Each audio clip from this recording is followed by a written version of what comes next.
Hello, my name's James. I'm a portrait photographer from Portsmouth in the UK. You've probably not heard of me, and I welcome you to this, the latest video on the Portrait of a Wrestler YouTube channel. We go back to portfolio reviews this week, and we'll be reviewing the portfolio of Chris Manning. Photosbymanning.com is where you can find him on the internet. Have a quick look at his website here. A lot of big variety of work here, everything from weddings, music, a few politics shots in there, great shot of Joe Biden, Black Lives Matter protest marches, all sorts of things on there. Really worthwhile checking out. Really nice clean website with nice big images on there and great social media feeds as well.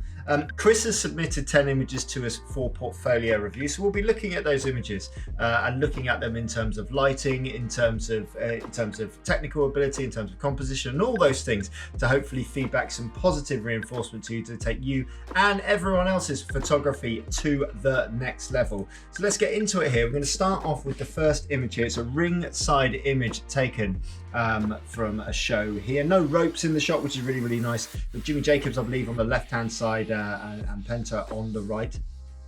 Really lovely line being drawn through this image here, from the top left here, just through the fist there, down through to Penta on this side here.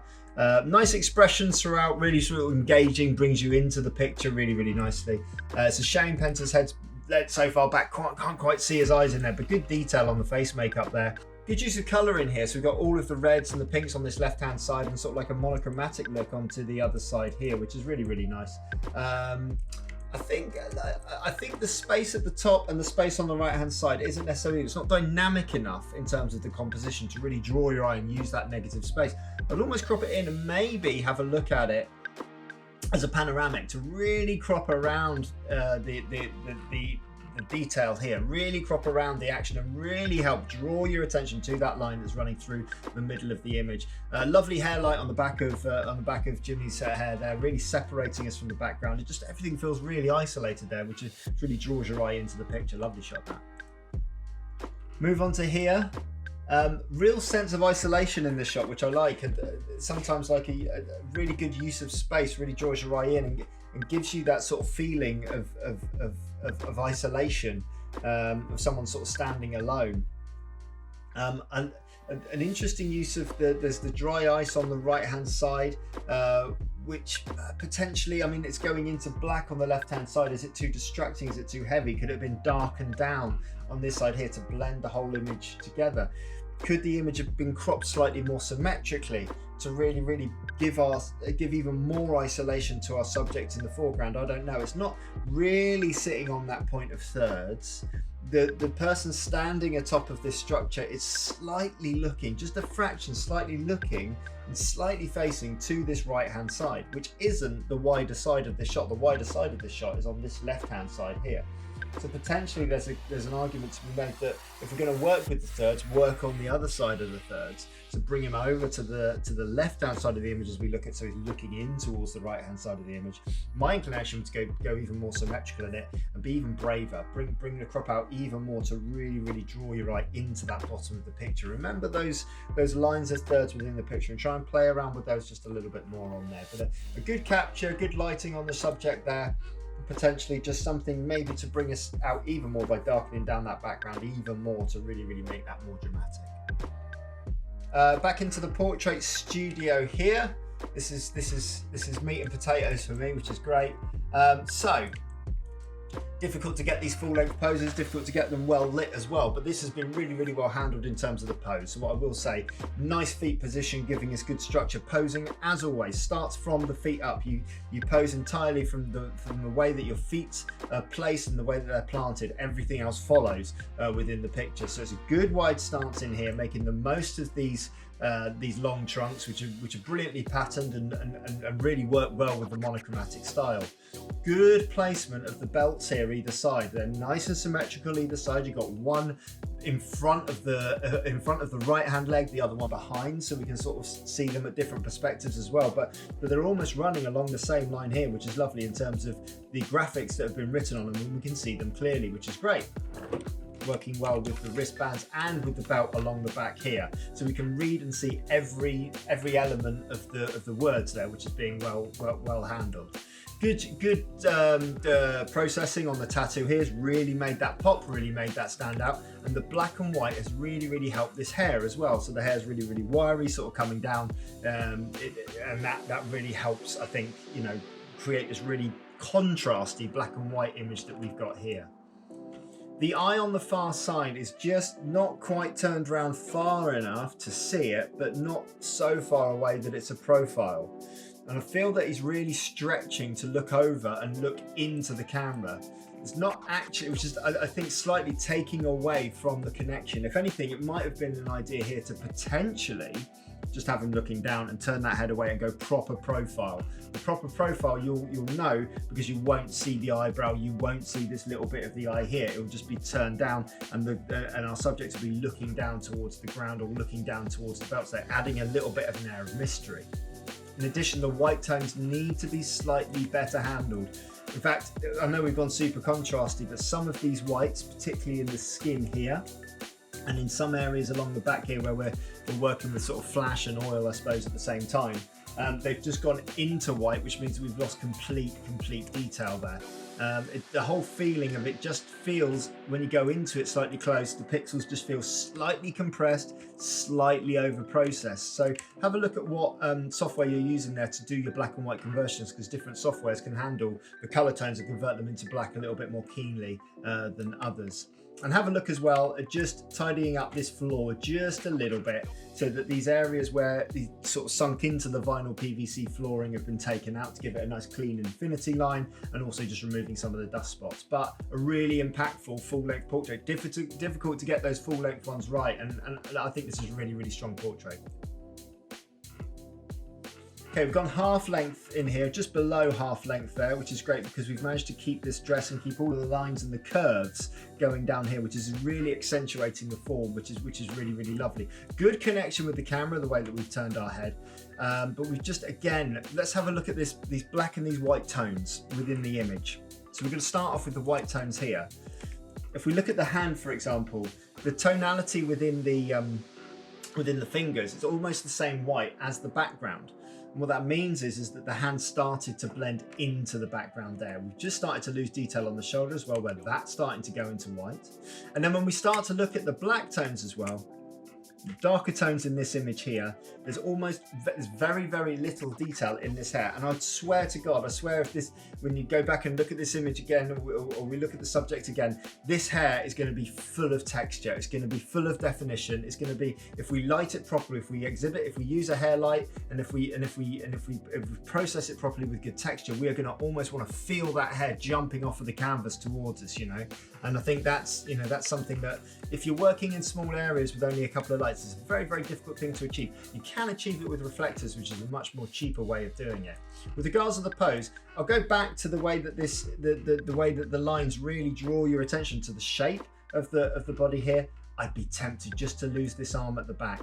The way that's being perched on the hip is pretty natural posing, but ultimately it's kind of just sticking out at the back and not really, it's taking away from this shape of the back going down through the dress to the bottom half of the image. So I'd be tempted, either like in camera, you get them just to drop the arm so you can't see it down the side because it's hidden by the body, or in Photoshop, just taking that out completely. But good connection with the camera. Let's try and get a little bit more light in those eyes. I can see that our main light is a little too high. Can just about catch a catch light in this light here, just coming in here. We've also got the up lights are coming in from below, which is great.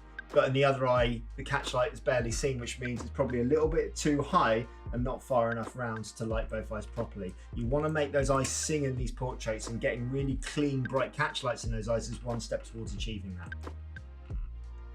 Out on the protest marches now. So a lot of observational photography, working with natural light. In this instance, working with quite a wide aperture as well to freeze action, but also the main benefit of using wide apertures when we're shooting outside in documentary photography is that it allows the viewer to draw their eyes specifically to what the photographer wants them to see. And in this instance, we want to see this sign. This sign in front of the American flag as the background is what our photographer is trying, that's the narrative that our photographer is trying to tell with this story. It's been well captured. I like the darkening down of the flag behind has allowed us to really draw our eye into the sign in the foreground. I like the way as well that everyone's faces are turned away. That also helps draw your eye in there. You've got the secondary sign here, which can be just about read there, so that gives it a secondary narrative. Just look at the top of this frame though, this flag, it potentially just half an inch, just bring it down and we lose all of these little white blotches and patches just at the top of the frame. Bring that crop down into the American flag and make that the pure 100% clean background to this entire shot there. A wedding shot here, quite a dramatic one on the steps in front of a civic hall or a church or something similar.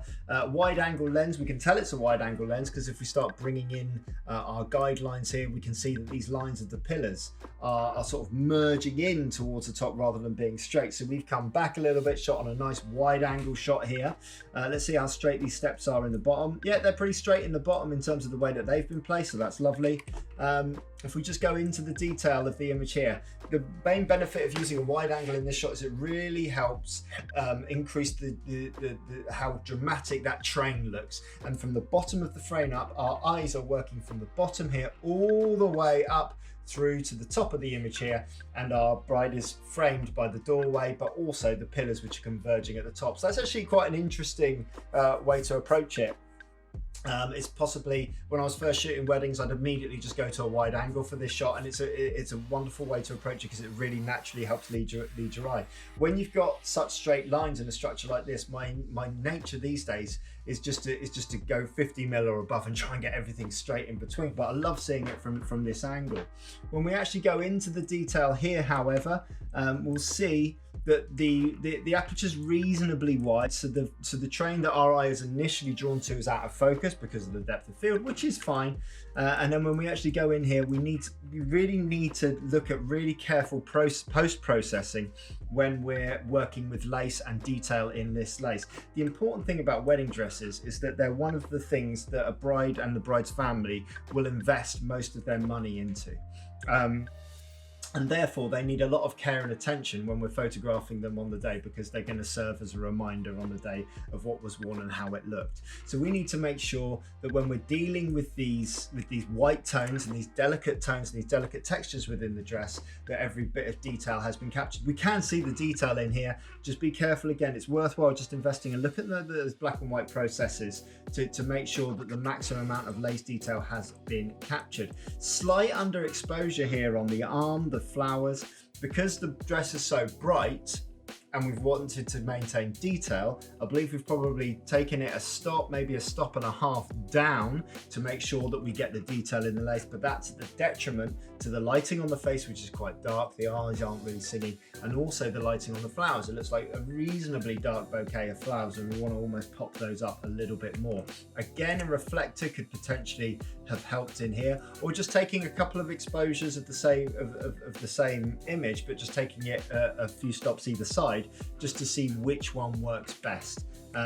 Again, there's some post-processing that can be done there to sort of help relieve that. And just in this instance, I would, having a look at it, consider the opportunity to turn our bride even further around, just a fraction more.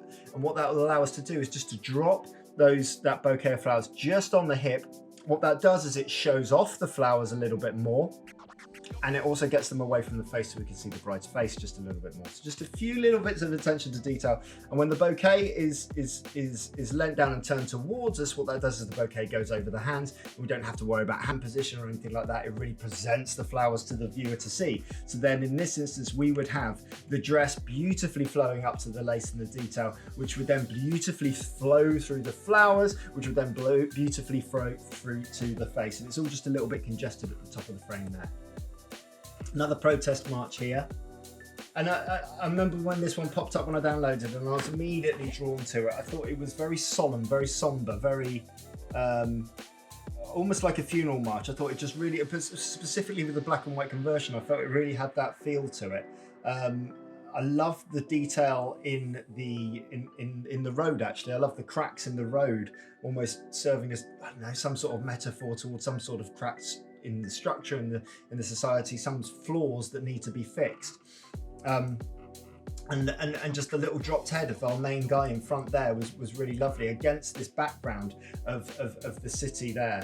It feels that it's been taken from eye level, so it feels that we're stood there as a photographer standing up just taking it. Potentially a different angle on this potentially could have given us even more interest to drop yourself down even lower, looking up and really focus on that guy in the foreground, and maybe even choosing a wider angle to really make this whole procession seem even wider and even more sprawling there. But a really subtle, solemn feel to this image. I thought it was a really, really lovely capture. Back to the wrestles, back to extreme stuff, and back to this black and white conversion as well. All this black and white conversion in this instance has allowed us to do is to really, really frame the subjects in the foreground. I really love the conversion on the cage on this right hand side here. That's really helped give us a bookmark on this side to really draw our eye in, with the use of the ropes on the left hand side in there. So there's no question where your eye's going to in the middle of this frame. It's going in here. A question really, whether a crop, coming up a little bit higher through the legs might have helped. There's not a lot going down here lower into the image. There's certain debris on the floor, so it looks like some sort of hardcore match. You've got certain elements of the branding in there, but I'm not entirely sure that the people looking on are adding much to the image in terms of the crowd interaction. I'm just having a look at this now, that potentially if you go for a crop slightly higher up, you actually add a bit more abstract nature to it, and you've got so many little shapes working together here, with the lines converging in the middle and the mesh on the right hand side and the little barbed wire going through the top.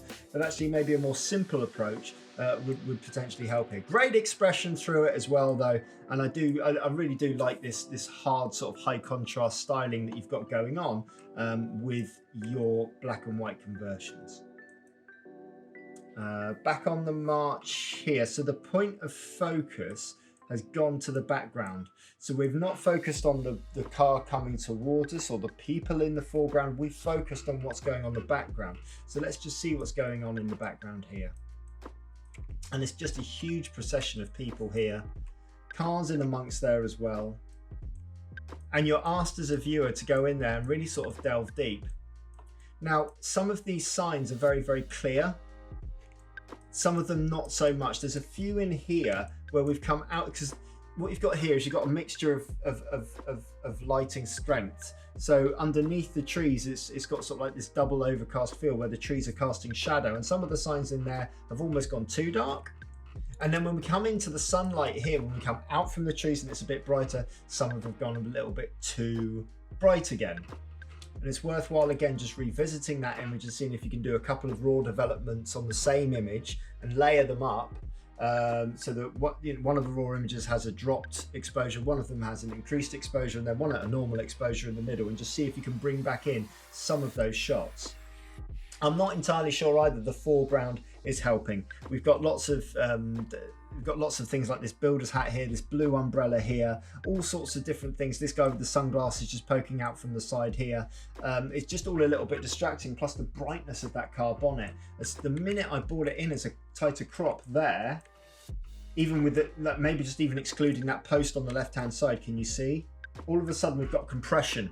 And this is what a longer focal length at the time would have done. It would have compressed that image and would have really, really constrained it and allowed, not constrained it, it would have allowed us to really, really focus on what's going on in the background. And these three people here at the front looking on, the four people if you include this person down here, is actually, they're seeing the image with us, the viewer, makes it way simpler. And then we're looking back into this huge, swathe of humanity in the background. So maybe just revisit it and have a look at a recrop there on that one. Ring entrance, silhouettes, rim lighting, people looking on. I like it. It's really nice. It's got a real underground indie feel to it, this one, which is lovely. It's a shame we can't see a little bit more detail in this mask. Potentially there might have been more options here if we took a couple of shots in between to sort of like have a look at the differences in between. Because as you walk into the ring, the light's going to hit you at different points and have different intensities. This guy's face down here can just come with just being brought down just a little bit. He's just a little bright just to bring him in with everyone else. Potentially just lose this little bit of blue here and here and just really give it that sort of, I actually like the colouring on it. I like the warmth to it. It's got like, it feels like you're there, and it's a good observational shot, and it's something just a little bit different there from your standard ring entrance. Gives a real sort of feel to a promotion that I think a promoter would like, in terms of making you feel like you're that you're absolutely there, and it's a busy thing, and it feels unique. Yeah, it's something just a little bit different. Good observation there. I think this is Pete Buttigieg. I hope I pronounced that right. At a rally. It looks like challenging lighting here, because I would assume the pedestal is on the left hand side as we're looking here, so he's possibly speaking out to the left.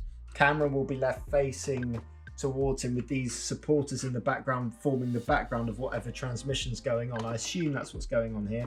Need to revisit color balance just a little bit. His color tonality here with regards to his skin tones has gone almost into yellows and greens just a little bit. Doesn't feel like a natural sort of color. So have a look at your white balance there, because when you're working indoors with different LED lights, they're going to be giving out different color temperatures, particularly when we're turning away as well from the main lighting. We can see a little bit of a kicker light on the side here.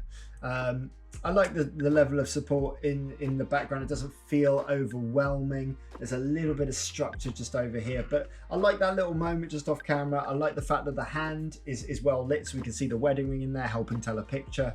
Helping tell a story. And it's a nice sort of it's a nice little expression that's being given there. But potentially, I think there are possibly stronger things that we could have done with this, and just revisit that post-processing from a color point of view.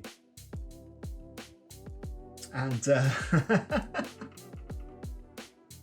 oh, his name's going to escape me now. Oh, David Arquette. There we go. David Arquette and cultcabana.com. This is a wonderful shot. This is this is a promoter's dream, really, in terms of exhibiting the event.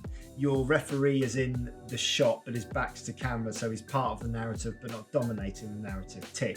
You've got two stars there, and you can recognise who they are. Tick. You've got colour all over the picture. Tick.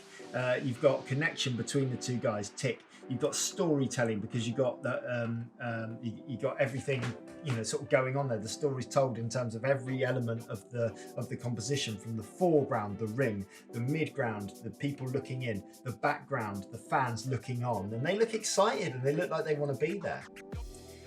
Feels a touch pink. I'll say a little bit magenta just in the background. Everything feels a little magenta. There's a little bit of a fall off. You can alleviate that with layers. Again, do one layer with the color that you've got balanced for the foreground. Do a second layer where you've developed it and change the balance so that background comes in just a little bit. Potentially bring it down to, I don't know, maybe the Zubas stuff can be cropped out because it's just slightly distracting. If we just take them out just a little bit, then we get a really, really close knit feel there to the shot. You get a real lovely feel for the expressions of the guys looking on at each other. I think that's lovely, and it's just a good observation. It's just a wonderful promotional photo for that weird little world. So yeah, no, I love that shot. Well done. Well, thanks very much indeed to Photos by Manning for submitting their images. I hope you've enjoyed this review today. If you would like your own portfolio review, whatever sort of photography you're into, you can get one. You can just email me, portraitofaWrestler@gmail.com. Say, I would quite like a portfolio review, and we will make that happen. If you want to follow me, you can do on the Instagram and the Twitter. It's @Y2JimBob. It's Portrait of a Wrestler everywhere else. And as ever, all the very best.